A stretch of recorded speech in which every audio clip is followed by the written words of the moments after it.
Hello everyone, I'm Professor Niro Mehta from LJ Institute of Technology and Engineering. Today we are going to discuss about subject called automobile component design. In that we are going to discuss about a topic called design of a crankshaft and introduction to the algorithm of design of our crankshaft. So first of all, before getting into this algorithm, we should know about what is crankshaft.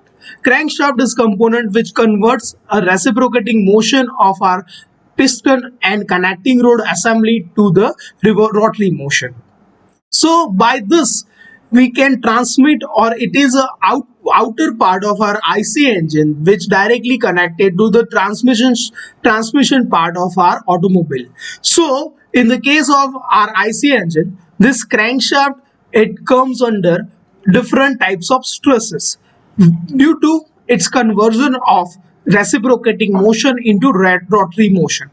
It has different mountings as well as support in case and depending on our requirement and power of our IC engine. So there are several types of crankshaft, but in case of our IC engine we will going to discuss about two types of crankshaft. One is side crankshaft and another is central crankshaft.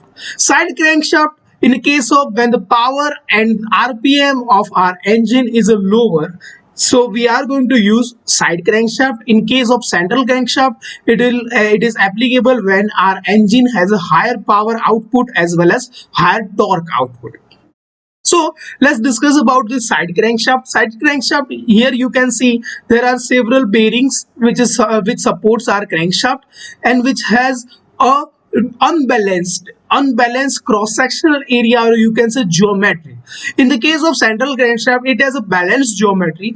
That's why we are going to use this central crankshaft in the case of our IC engine, because our IC engine comes under heavy amount of torque and power transmission. So for that we will going to discuss about design algorithm of our crankshaft. Clear? After the design algorithm you will able to got the picture how we are going to design any of IC engine crankshaft or any type of crankshaft in any type of industry. Clear? So first we will discuss about construction of our crankshaft.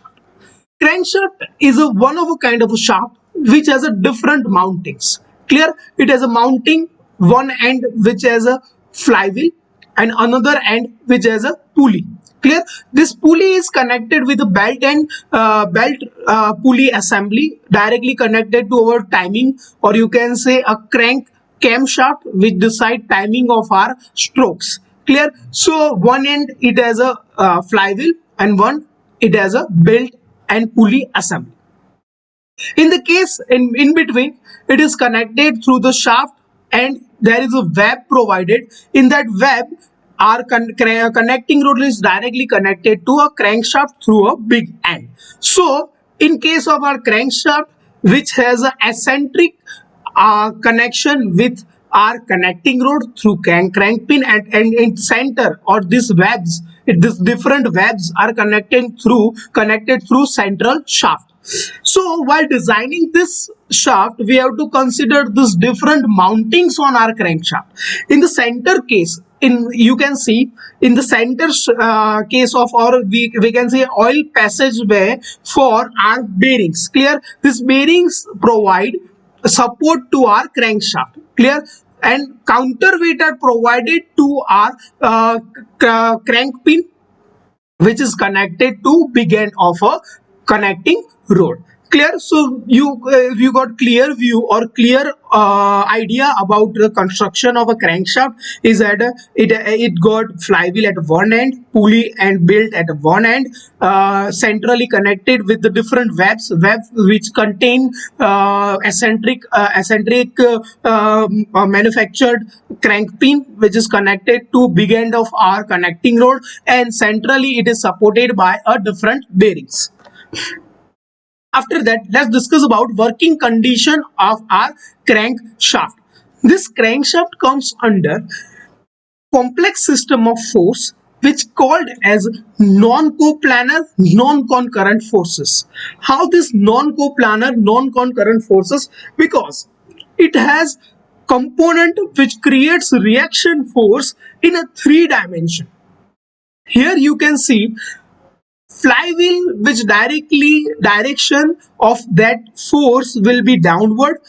Connecting rod will going to work upward, and built-in pulley drive will going to act or create a reaction in perpendicular direction. So it has complex, and also they are eccentric to each other. So it has a complex system of force which is coplanar, concurrent, non-concurrent forces, or you can say three-dimensional force system. Due to this three-dimensional force system, it comes under different types of reaction stresses: direct stress, bending stress, as well as crushing stress. So different aspect and different part of our crankshaft will design by considering different types of stresses which can be generated due to different types of forces. Okay, so after designing that different types of forces, we are going to consider selection of our material. Clear? Selection of our crankshaft. Clear? Selection of material of our crankshaft. So selection of the material depending on working condition as well as working condition as well as mounting provided on our crankshaft. So mainly our material will going to be our major effect while designing of crankshaft. So in the case of our crankshaft, the material will going to be a mild steel which has a good amount or good property of toughness as well as fatigue resistance, because it comes under fluctuating load due to that three-dimensional force system. This three-dimensional force system will create creep as well as fatigue in our crankshaft. So while deciding this material, we have to consider this aspect. In the more of the or major cases, we are going to consider it as a mild steel, or you can say a alloy of that mild steel.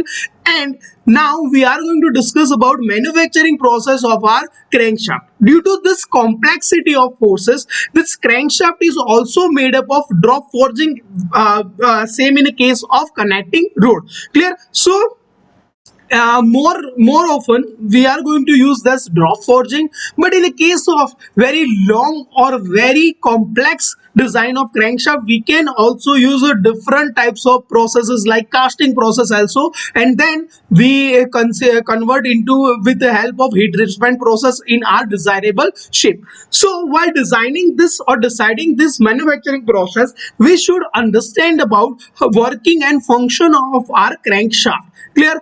So this drop forging provide a good amount of resistance against fatigue stress as well as good amount of resistance against any type of fluctuating load. So due to this fluctuating load, it comes under fatigue stress, and this selection is going to be a vital while designing of our crankshaft. After deciding this manufacturing process, which is a mainly or you can say core process of our crankshaft, will going to be a drop forging. After designing it with a drop forging, we will going to perform different machining process to get that surface finish and that tolerance or you can say dimension of our component. After designing that, we have to determine different types of forcing acting upon that. So there are two major forces which are going to acting upon it. One is bending stress, a force due to that bending force which creates the bending stress, and force which creates the shear stress. As well as there is another stress will going to act upon this main shaft is torsional moment, and our web will comes under a compressive stress also. So there are four different types of stress will going to generate in our crankshaft. One is bending stress, another shear stress, torsion moment, and ultimately a compressive stress. So it will comes under complex amount of stresses. So while designing this this crankshaft, we have to consider different types of forces in the case of our crankshaft. And after determining the sources, we have to design different aspect or you can say geometrical aspect of our crankshaft.